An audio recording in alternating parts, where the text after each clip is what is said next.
Fine with Yeah, me, Sarah. I'll just record. Good memory for the future. All right, Sarah, do you want to start? Yeah, no problem. So my name is Sarah. I'm the children's program specialist at Ka'ahi. Um, this summer we've been running summer fun or summer camp, which has been a really great time to get to know the kids better. But basically my role at this shelter is just to make sure the kids are okay and they're getting as much enrichment opportunities as they can, or as much as I can provide for them. I recently graduated college with a bachelor's in psychology, so I love working with kids, and the psychology of aspect of it all has been very interesting as well. So, yeah. Wow, nice to meet you. Psychology is one subject I'm currently working on. I always find it very difficult. I have science background, totally like physical science, so psychology is very hard for me. Nice to meet you, Sarah. I'm Marufa. Nice to meet you too. Um, um, okay. And I spoke with Leona before, but we have an introduction section in our presentation too. At that time, maybe Leona could introduce herself and I can introduce myself. And if you have more people in the class, they can introduce themselves. So this Zoom meeting is only 40 minutes. Usually we have like limit for 40 minutes for Zoom. So if it ends, then we will join the Microsoft. Is that okay? But I can make another Zoom link, another 40 minutes or whatever time.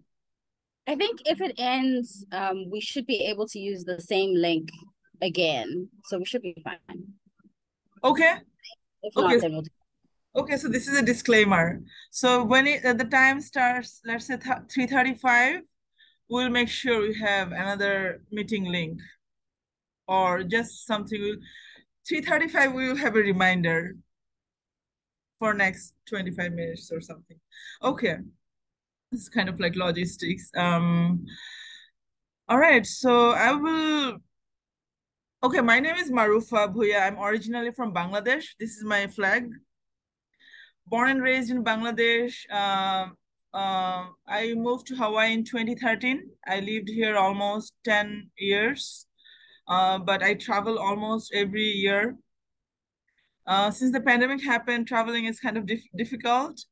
Um, and yeah, I have more introduction in the slides, kind of nervous to talk about myself.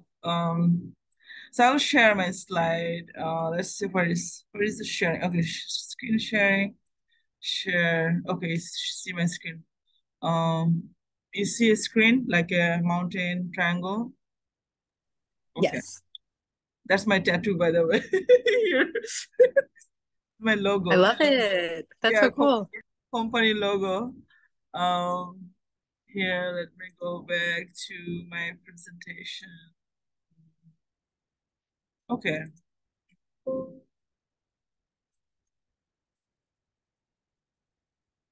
Just bear with me. This is first class. I'm kind of not very prepared, but I'll be prepared next time more.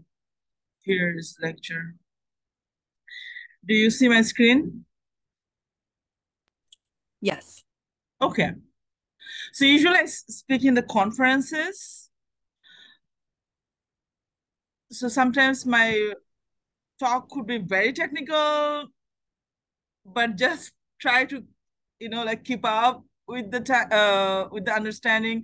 You can stop me anytime you like if you have like major burning questions. So today my title of my talk is let's explore our sky map, moon, Mars, Earth, and International Space Station projects. That's me. I'm founder and educator. I founded this company named Everest Innovation Lab in Hawaii in 2020. And these are some logo we work with International Space Station, like national US National Laboratory in the sky. So in the sky, there's like thousands of satellites, right? Like 8,000, more than 8,000. One of them has human. I mean, two. Number one is International Space Station, which is the US National Laboratory, and number two is China Space Station. I'm not very familiar with the China space station and how many people live there. It's very recent information, but I've been researching about International Space Station. It's been more than 20 years. They live on the sky, and they do like more than 300 research. And this is my first lecture for IHS. Excuse me. So today's lecture content is basically introduction period where me and Leona and the class, which can be like 10 minutes. If you have a lot of students, we can do like a kind of like a roll call or name call so that we can have a track of students. Say, hi, I'm James, I'm Marufa, I'm Leona, something like that, to understand size of class. And my presentation will have like some project photos, videos. Main objective is curriculum because it's kind of like for the students. I'm not like, my objective is not to like show my amazing brain or something. I don't want to prove myself I'm better than other scientists here. How we can make it more like interesting for kids, and so that they can grasp the truth and how to understand and process it. And it's very fun to make it more fun, and then keep up with the fun so that you have like regular activities. And I have 2 videos. If you have time, you can do like 3 videos. One project we had in Lanai Island, Lanai High Elementary School, kids, they talked with astronauts on March. It was a 1 year. We spent time on that. I volunteered for that. I introduced this project to Lanai, so that the 5-minute video on that, and how to read sky maps, like how to read the constellations in the sky. 3-minute video about that, and moon story from the space. One astronaut will share her story. Someone raised a hand. Leona? Yeah, hi, Marufa. I just wanted to double check quick before you continue. Yeah. Is this are you presenting what you would like to teach the kids to Alyssa and Sarah, or Yeah. is this an actual? Oh, okay. Just wanted to double check because I was like, oh, there's curriculum and homework. I want to make sure that this is what you're just talking about what you were thinking you wanted to do with the kids. Okay. Yeah, thank you for your question. Yes, it's kind of like overview, because I'm not sure what kids like and what you like and what I like. So we want to come to a common ground. So you can advise me. Maybe kids will like more Mars more than Moon. Maybe kids will like to learn about Earth more than the satellites. So you can always I'm open to take advice and suggestions so that we can incorporate it in our lecture. This is like kind of overview of total thing. And the student will have kind of activity. They will have sign up sheet and stuff. And end of the semester, we can give them awards, certificates. I'm kind of founder of my own company, so I'm happy to give them certificates, gifts, souvenirs, t-shirts, those things. That would be really fun. And end of the lecture today, we can have also Q&A section if you have time. All right, so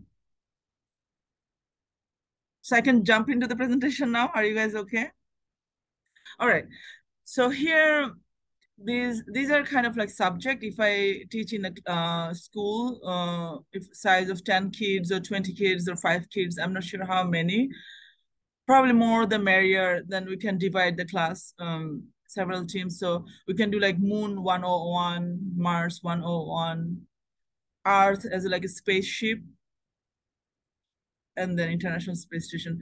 And then this link has a lot of curriculum, grade 1 through upper level, 5, 6, 7. I think it starts from KG. That will be kind of a structure. And then we'll have a Google sign up sheet to keep our work organized. Let's say your name. So my first name and last name, or full name if I like. So that every student can have their name. And if you have a lot of students, we can divide into team. Say team 1, 2, 3, 4, and then we can see who is interested in what. We can give them this freedom to choose, like they want to learn about what, and based on that, we can divide them into team. So that could be one way of keeping us organized. And if we go deeper, let's say this is an example from the mystery science that grade 5, spaceship Earth. We all know, like, we live on Earth, and how to think, like, from like bigger perspective, what are the like curriculum can go on. So we'll have like methodology question, like how fast does the Earth spin, and they will have different, like I will teach some basics, and then they can do some activities during my class or at home later on, and then so there will be follow-up. So these are some examples of grade 5 curriculum. Continues more questions. This is a kind of example. All right, so and then I want to know about kids because I think childhood is very important. A lot of my teachers I remember still.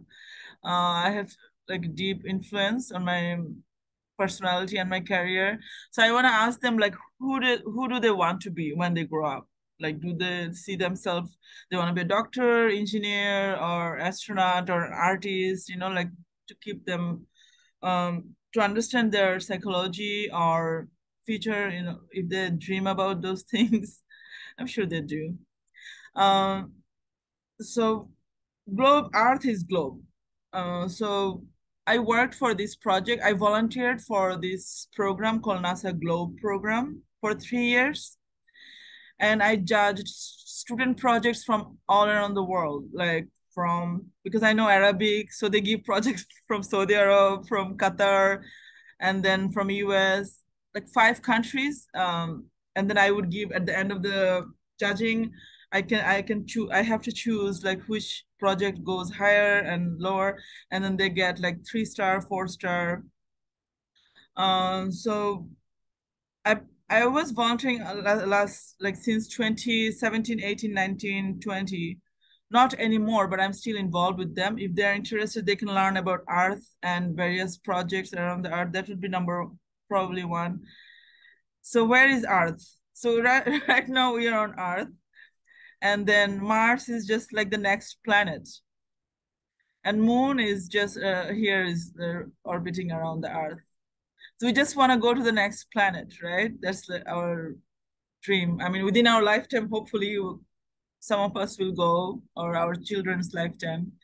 And then Moon, people are planning to go to the Moon next year. They already selected crew, and don't forget this asteroid belt, or big asteroid belt around the Mars and Jupiter, and this is Sun. It's kind of giving a average idea of our solar system. Okay, introduction here. Like, if I want to say who I am, that's my name, Marufa Bhuiyan. Recently, I'm kind of training myself as an analog astronaut. An analog astronaut committee is big community.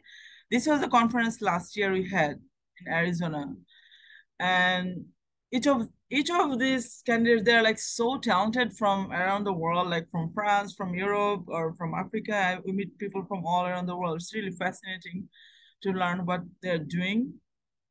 And some of them are really younger than me, and I get like, wow, she already went to space. She's so young.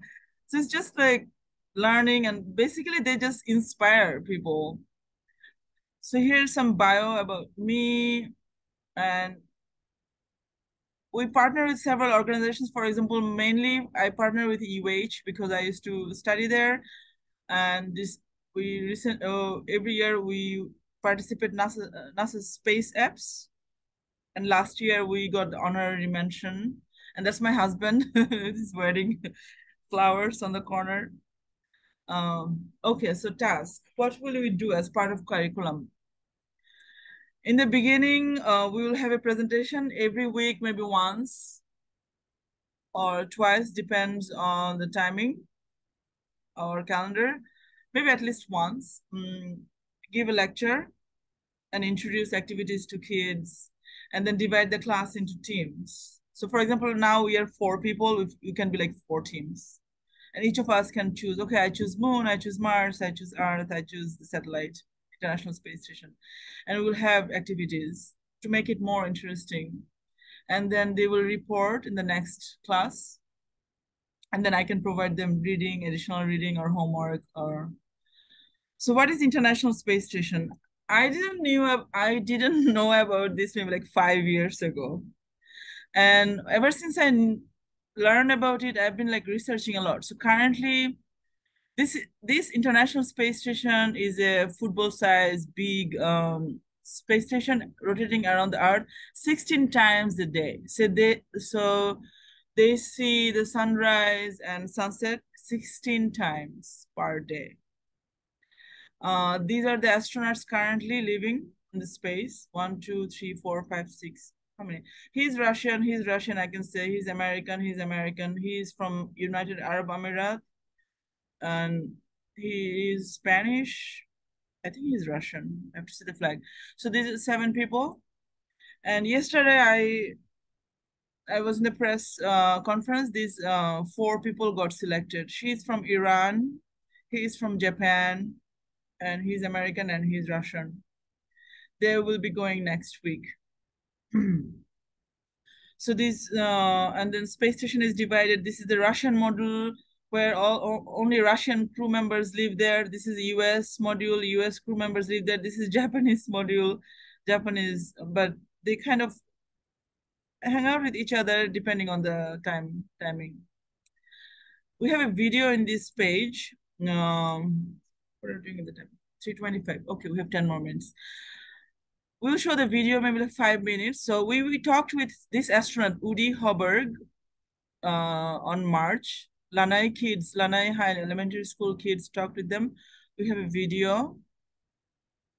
And then next we will, the sky map. Okay, sky map later on. Let's watch the video. Oh, by the way, India just landed going around the moon yesterday. So in the news, I was kind of shocked. Anyway, so here, let's watch this video.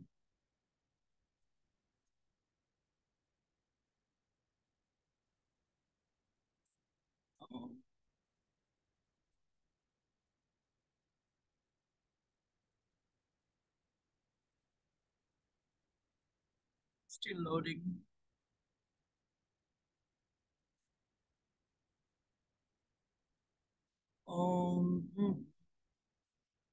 Lanai Elementary School is gearing up for a big event.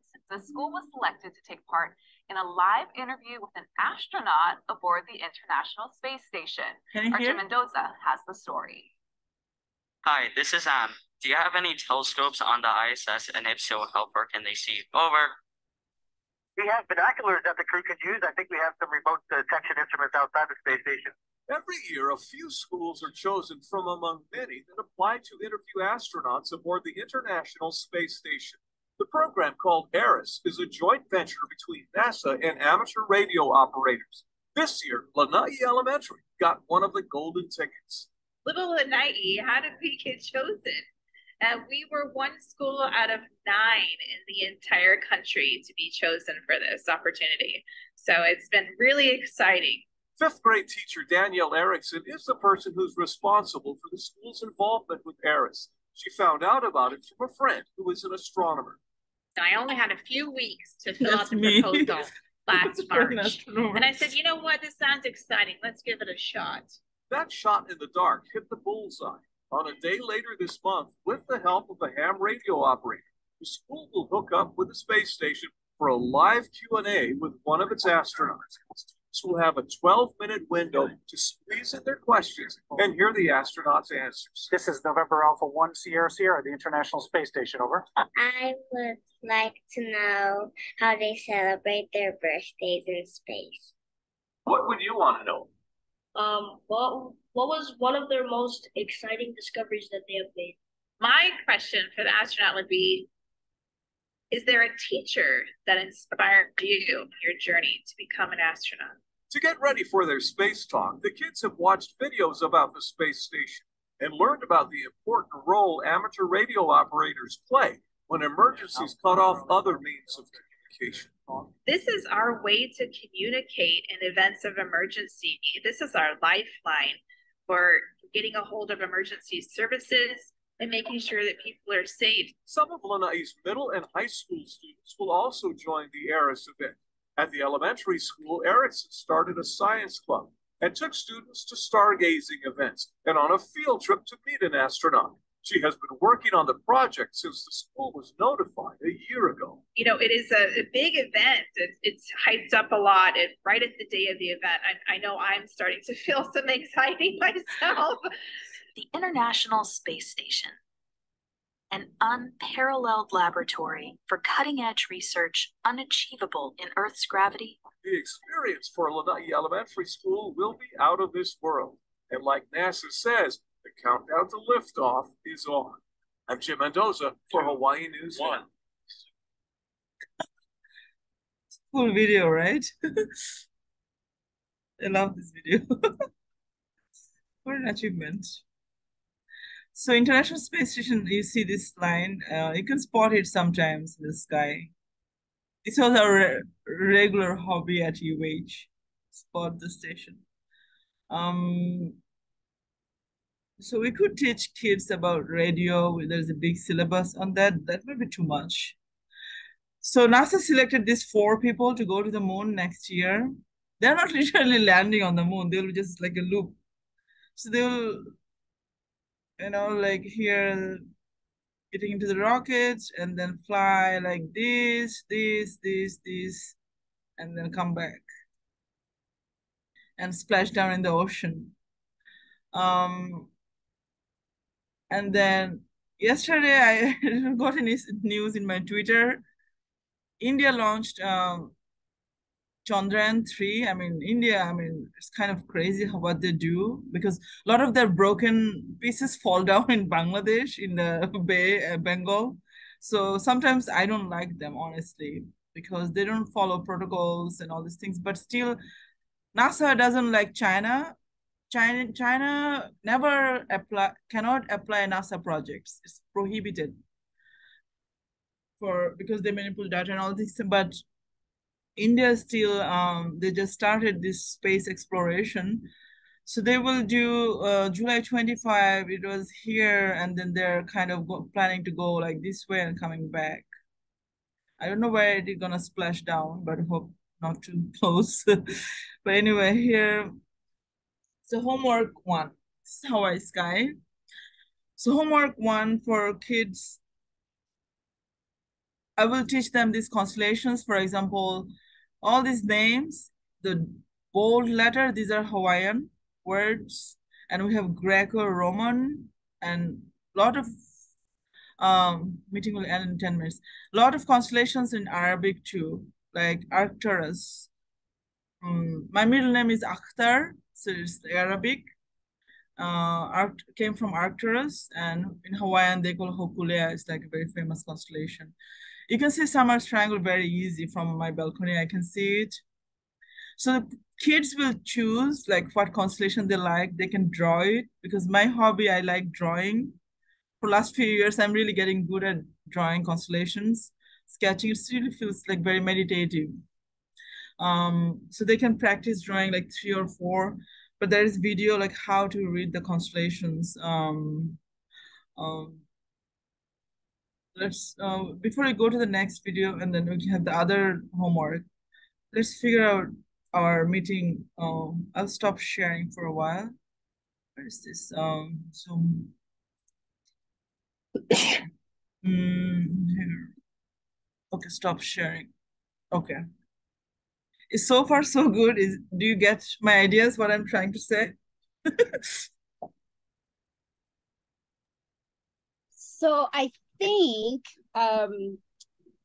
it's all really cool content. I think we would need to cater to an audience that is a lot younger and also has no knowledge base. I think and Sarah, you can feel free to chime in if you get what I'm saying. But so I think the kids at the Women's and Family Shelter, a lot of them are already what's the word I'm looking for? Like they're not like at the top of their class as it is. So the children's program that we have is really oriented around trying to help these kids keep up with, already the existing curriculum, and, offer assistance, especially that after school portion of the program. So when we are talking about having people come in and do stuff with the kids, we need to keep in mind that it's going to be different ages of kids that are in this program. Some of them are going to be, what's the youngest, Sarah? Like 7, 8, and then the oldest is what, like 17? Yeah, so our youngest right now is 6. We have quite a few 6-year-olds, and then our oldest is 15. I definitely hear what you're saying, and I agree. Unfortunately, because of their circumstances, a lot of these kids are a little bit behind, and they don't really have as many resources as maybe a lot of other kids would have when it comes to kind of world knowledge, and just knowledge about space in general. However, I did do like a space themed week this summer, and they loved it. So they definitely have the interest, the passion, the excitement. It's just that base knowledge that they might not quite be there.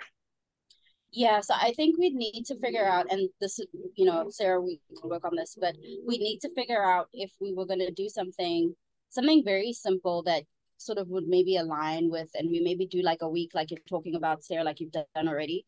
But maybe focus on like, easier things, maybe, talking about the planets, right? Maybe you can do something dedicated to the planets, or maybe you could do something maybe about the stars, or, something like that, or I don't know, we can figure that out. But, and then the other second aspect to it is the homework portion. These kids are not going to do that homework. I think it's always nice.